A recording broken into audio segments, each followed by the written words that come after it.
नमस्कार प्यारे साथियों। आज हम देखेंगे 25 ऐसे क्वेश्चंस जो एसएससी रेलवे और कॉम्पिटिटिव एग्जाम में बार बार ऐसे क्वेश्चन हमें देखने को मिलते हैं।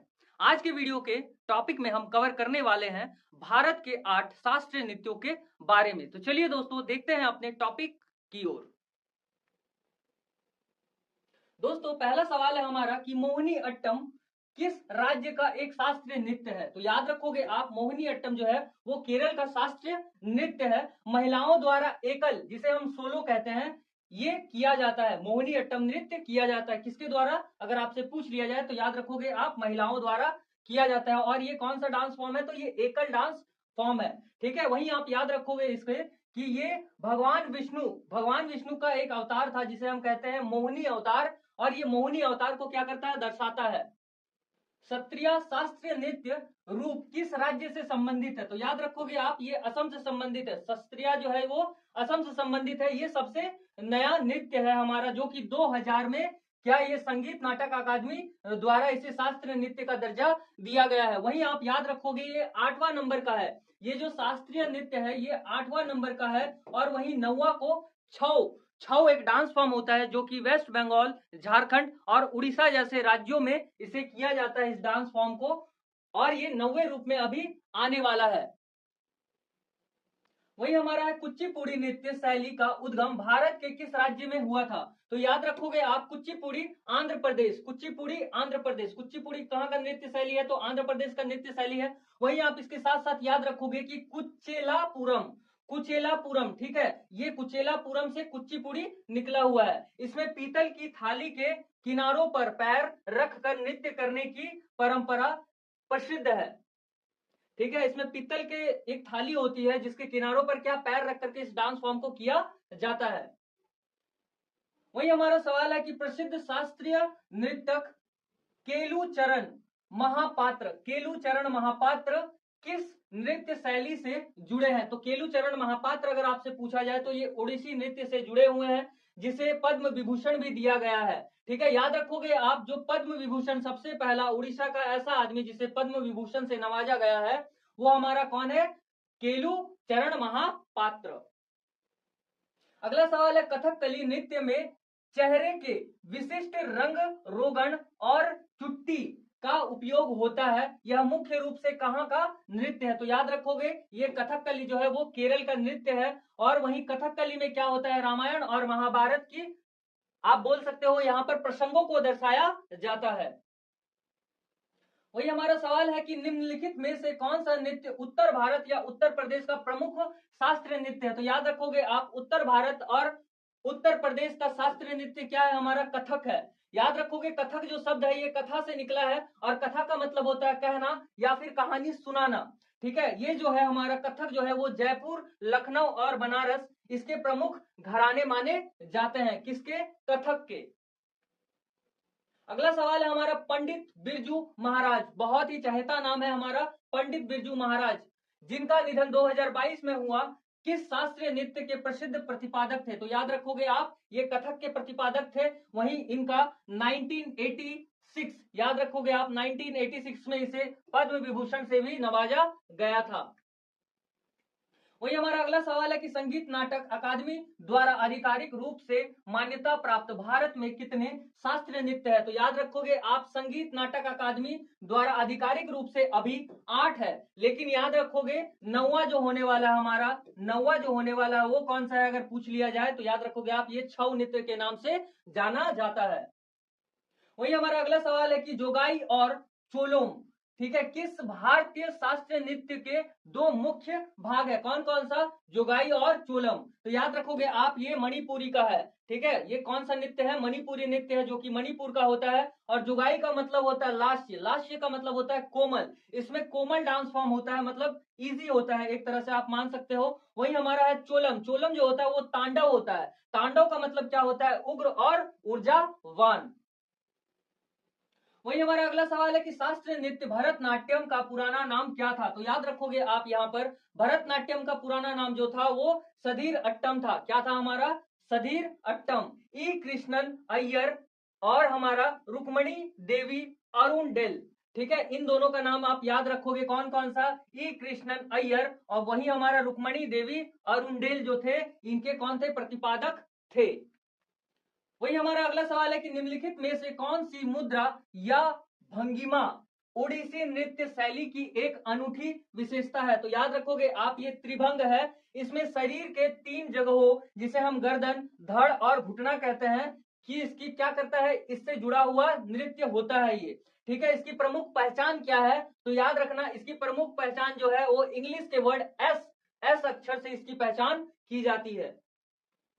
वही हमारा अगला सवाल है कि रुक्मणी देवी अरुंडेल, ठीक है, किस भारतीय नृत्य के प्रसिद्ध प्रतिपादक और पुनर्जागरण करता थी। तो अभी अभी मैंने बताया भरतनाट्यम, जो कि चेन्नई में कला क्षेत्र फाउंडेशन की रचना भी इन्होंने की थी। कौन, रुक्मणी देवी अरुंडेल।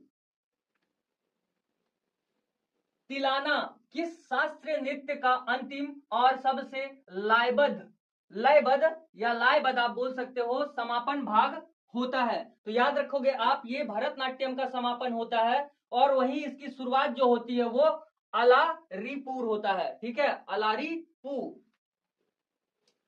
अगला सवाल है, गुरु विपिन सिंह को किस शास्त्रीय नृत्य के लिए संगीत नाटक अकादमी पुरस्कार 1966 दिया गया था। तो याद रखना आप, ये जो थे मणिपुर से थे, और ये जो है डांस फॉर्म का नाम है मणिपुरी, और हमारे गुरु विपिन सिंह जो थे, ये शास्त्रीय नृत्य के संगीत अकादमी पुरस्कार जो दिया गया था, इसे किस लिए दिया गया था, तो ये मणिपुरी डांस के लिए दिया गया था। और साथ ही साथ आप याद रखोगे कि ये नृत्य के निर्देशक और शिक्षक भी थे। वही दोस्तों हमारा अगला सवाल है कि यामिनी कृष्ण मूर्ति निम्नलिखित में से किन 2 शास्त्रीय नृत्यों की प्रख्यात नर्तकी है। तो वही हमारा है ये भरतनाट्यम और कुचिपुड़ी, इन दोनों का एक आप बोल सकते हो कॉम्बिनेशन जो है। यामिनी कृष्ण मूर्ति जो थे, ये दोनों डांस फॉर्म करते थे। इसे 3 अवार्ड से नवाजा गया है। कौन कौन सा, पद्मश्री, पद्म भूषण और पद्म विभूषण। भारत का दूसरा, तीसरा और चौथा सबसे बड़ा अवार्ड जो है इन्हें दिया गया था, यामिनी कृष्ण मूर्ति को।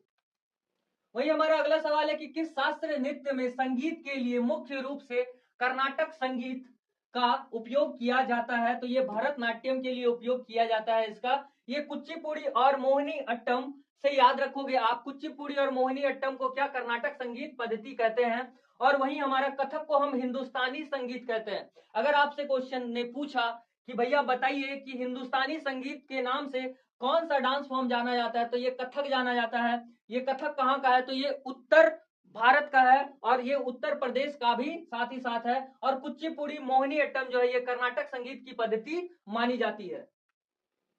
वही हमारा अगला सवाल है कि भारतीय शास्त्रीय नृत्य का प्रमुख स्रोत मानी जाने वाली पुस्तक नाट्य शास्त्र के रचयिता कौन है। तो याद रखोगे आप, नाट्य शास्त्र के रचयिता भरत मुनि थे। ठीक है, ये पंचम वेद, इसे पंचम वेद भी कहते हैं। भारत के सभी शास्त्रीय नृत्यों की नियम और मुद्राएं इसी ग्रंथ पर आधारित है। अगर आपसे क्वेश्चन ने पूछा कि भारत के बताइए ना, कि भारत के जो शास्त्रीय नृत्य होते हैं, इनके जो नियम होते हैं, इनकी जो मुद्राएं होती है, वो किस ग्रंथ पर बेस्ड है या फिर आधारित है, तो याद रखना आप इसे। साथ ही साथ ये कौन सा है हमारा, भरत नाट्य शास्त्र जिसे हम कहते हैं। ठीक है, नाट्य शास्त्र पर ये आधारित है। और इसकी रचना किसने की थी, अगर आपसे पूछ लिया जाए तो भरत मुनि ने इसकी रचना की थी।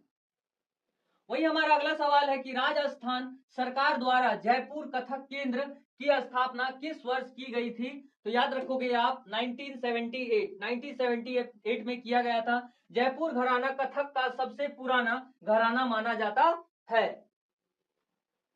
वही दोस्तों अगला सवाल है हमारा, अंक नम और गीत गोविंद के श्लोक सामान्यतः किस नृत्य कला के प्रदर्शन में गाए जाते हैं। तो ये ओडिसी जो होता है उसमें कौन कौन सा गाया जाता है, ये अंकनम और गीत गोविंद के श्लोक सामान्यतः इस नृत्य में क्या गाए जाते हैं। ये भगवान जगन्नाथ को अर्पित है। ठीक है, ये जो आप डांस फॉर्म बोलोगे ये भगवान जगन्नाथ को अर्पित है। और भगवान जगन्नाथ कौन थे, जैसा कि आप जानते हो कि भगवान जगन्नाथ जो थे वो विष्णु के रूप थे या अवतार थे। वही हमारा अगला सवाल है कि शोभना नारायण किस शास्त्रीय नृत्य की शैली की पद्धति की प्रतिपादक है। तो ये कथक की प्रतिपादक है, इसे पद्मश्री दिया गया था, और ये IA और AS भी रह चुकी है।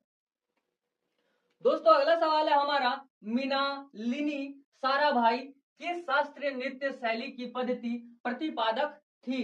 तो याद रखोगे आप, ये भरतनाट्यम और कथकली से थी, यानी कि ये दोनों डांस फॉर्म जो थी ये करती थी। वही हमारा विक्रम साराभाई की पत्नी थी ये।